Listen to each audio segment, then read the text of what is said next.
இன்றைக்கு திருவருகை காலம் முதல் வாரம், டிசம்பர் மாதம் 4ஆம் தேதி வியாழக்கிழமை. இன்று தமஸ்கு நகர் புனித ஜான் அருள் பணியாளர் மறை வல்லுநருடைய நினைவு விழா. இன்று தேவன் நமக்கு தரும் ஜீவ நீரூற்றான இறை வார்த்தைகள் புனித மத்தேயு எழுதிய நற்செய்தி இயல் 7 இறை வார்த்தைகள் 21 மற்றும் 24 27 முடிய. அக்காலத்தில் இயேசு தம் சீடரை நோக்கி கூறியது: என்னை நோக்கி ஆண்டவரே ஆண்டவரே என சொல்பவரெல்லாம் விண்ணரசுக்குள் செல்வதில்லை, மாறாக விண்ணுலகில் உள்ள என் தந்தையின் திருவுளத்தின்படி செயல்படுபவரே செல்வர். ஆகவே நான் சொல்லும் இவ்வார்த்தைகளை கேட்டு இவற்றின்படி செயல்படுகிற எவரும் பாறை மீது தம் வீட்டை கட்டிய அறிவாளிக்கு ஒப்பாவர். மழை பெய்தது, ஆறு பெருக்கெடுத்து ஓடியது, பெரும் காற்று வீசியது, அவை அவ்வீட்டின் மேல் மோதியும் அது விழவில்லை, ஏனெனில் பாறையின் மீது அதன் அடித்தளம் இடப்பட்டிருந்தது. நான் சொல்லும் இந்த வார்த்தைகளை கேட்டு இவற்றின்படி செயல்படாத எவரும் மணல் மீது தம் வீட்டை கட்டிய அறிவிலிக்கு ஒப்பாவர். மழை பெய்தது, ஆறு பெருக்கெடுத்து ஓடியது, பெரும் காற்று வீசியது, அவை அவ்வீட்டை தாக்க அது விழுந்தது. இவ்வாறு பேரழிவு நேர்ந்தது. ஆண்டவரின் அருள்வாக்கு. கிறிஸ்துவே மக்கு புகழ். தெய்வ தரிசனம் தேடும் மனம் தினம், தேவன் வரவிலே ஜீவன் உருகிடும், உனை பாடாத நாளில்லையே, உனை தேடாமல் வாழ்வில்லையே. இறைவா இறைவா என் இதயம் இணைவாய், இறைவா இறைவா என் இதயம் இணைவாய். தெய்வ தரிசனம் தேடும் மனம் தினம், தேவன் வரவிலே ஜீவன் உருகிடும், வாழ்வு வழங்கும் வல்ல தேவன் வரவு என்னிலே, வசந்தம் என்றும் வசந்தம் எந்தன் வாழ்வு தன்னிலே. வானதேவன் வார்த்தை இங்கு வடிவமானதே, வானும் மண்ணும் அழிந்த பின்னும் வாழும் என்னிலே. ஒளியே ஒளியே உலகின் ஒளியே, உயிரே உயிரே உயிரின் உயிரே, உனை பாடாத நாளில்லையே, உனை தேடாமல் வாழ்வில்லையே. இறைவா இறைவா என் இதயம் இணைவாய், இறைவா இறைவா என் இதயம் இணைவாய். தெய்வ தரிசனம் தேடும் மனம் தினம், தேவன் வரவிலே ஜீவன் உருகிடும்.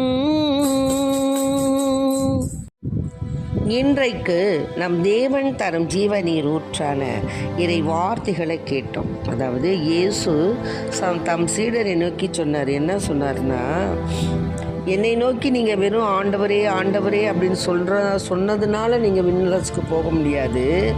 ஆனால் விண்ணுலகில் உள்ள என் தந்தையின் திருவுளத்தின்படி செயல்படுபவரே செல்வர். அதாவது அந்த ஒரு பெரிய ஒரு பணக்காரர் இருந்தார். அவருடைய வாசலில் லாசர், உடல் குஷ்டரோகம்ட்டு ஒரு ஏழை இருந்தான். அவருக்கு இந்தான்னு ஒரு உணவு கொடுக்கறதில்ல, ஒன்றும் செய்யறதில்ல. பெரிய செல்வந்தன். இஷ்டப்படி வாழ்ந்தான். இஷ்டப்படி வாழ்ந்து அவன் என்ன செய்தான், இறந்தான். ஆனால் அந்த விண்ணுலகில் பார்க்கும்போது அந்த ஏழை லாசர் அப்ரஹாம் அடியில் இருந்தார். இவன் தண்டனை தீர்ப்புக்கு ஆளானான். அப்போ சொல்கிறான், நான் இவ்வளவு தூரம் நான் உலகத்தில் இருந்தும் என்னால் அவ்வளோ பெரிய செல்வனாக இருந்தும் நான் இப்பொழுது இந்த மாதிரி தண்டனை தீர்ப்புக்கு வந்துட்டேன். ஆனால் என்னுடைய வாசப்படியில் கிடந்த லாசர் இப்போது ஆண்டவருடைய அப்ரஹாம் அடியில் இருக்கார். ஆக ஆண்டவருக்கு அந்த உள்ளந்தான் பெருசு. அதை சொல்லணும். எனக்கு பின்னாடி என் அண்ணன் தம்பிலாம் இருக்கான், அவனுங்களுக்கெல்லாம் சொல்லணும், அவங்க இந்த மாதிரி வாழ்ந்துக்கிட்டு இருக்காங்க அப்படின்னு. ஆனால் அதற்கு தோது இல்லை, அதுக்கு வழி கிடையாது அப்படின்ட்டு அவனுக்கு சொல்லப்பட்டது. ஏன்னா உலகத்தில் எவ்வளவோ இறைவாக்கினர் இருக்காங்க, ஊழியக்காரங்க இருக்கிறாங்க, மறைநூல் வல்லுநர், அதாவது கோவிலுக்கு போகிறாங்க, அந்த மறைநூல் வல்லுநர் சொல்கிறதெல்லாம் கேட்குறாங்க. இவங்கெல்லாம் சொல்கிறத கேட்கங்காட்டியும் உங்களுக்கு புத்தி வந்துட போதா? ஆக உலகத்தில் வாழும்போதே எப்படி இருக்கணும்? இறைவன் திட்டத்திற்கு ஏற்படி வாழணும். அது மாதிரி வாழறதுக்கு அங்கெல்லாம் அவங்களுக்கு யோசனை சொல்கிறதுக்கு ஆள் இருக்குது அப்படின்னு சொல்லிட்டாங்க. ஆக இதிலிருந்து நம்மளுக்கு என்ன தெரியுது அப்படின்னு சொன்னால், நாம் எவ்வளவுதான் செல்வம் படைத்து பெரிய பதவியில் இருந்து, பட்டம் பதவியில் இருந்து, செல்வம் இருந்து, நம்மளுக்கு மாடி வீட்டில் இருந்து எவ்வளவோ கூட கோபுரம், எவ்வளவோ செல்வங்கள் இருந்த போதிலும் நம்முடைய உள்ளமானது ஆண்டவரை நாடலைன்னு வச்சுக்கோங்க, விண்ணரசில் உள்ள தந்தைக்கு ஏதுவாக நடக்கலைன்னு வச்சுக்கோங்க, ஒரு பிரயோஜனம் கிடையாது. நேற்றைய தினம் புனித சவேரியாருடைய திருவிழா கொண்டாடும்போது என்ன சொல்கிறாங்க? உலகமெல்லாம் ஆதாயமாக்கி கொண்டாலும் தன் ஆத்துமத்தை இழந்தால் ஒன்று பிரயோஜனம் இல்லை அப்படிங்கிற அந்த ஒரு வார்த்தை தான் சவேரியாரை புரட்டி போட்டுச்சு. அது மாதிரி நாம் என்ன செய்யணும்? இந்த உலகத்தில் வாழும் பொழுது தேவனுக்கு ஏற்புடைய பிள்ளைகளாக வாழ்கிறதுக்கு நம்ம முயற்சிக்கணும். அப்படி முயற்சிக்காமல் இருந்தோம்னா அதனால் நம்மளுக்கு ஒரு பிரயோஜனமும் இல்லை. இன்று உலகத்தில் 3 வகையான விருப்பங்கள் இருக்குது. முதல்ல நம்ம விருப்பம், அடுத்தது பிறர் விருப்பம், 3வது இறை விருப்பம்.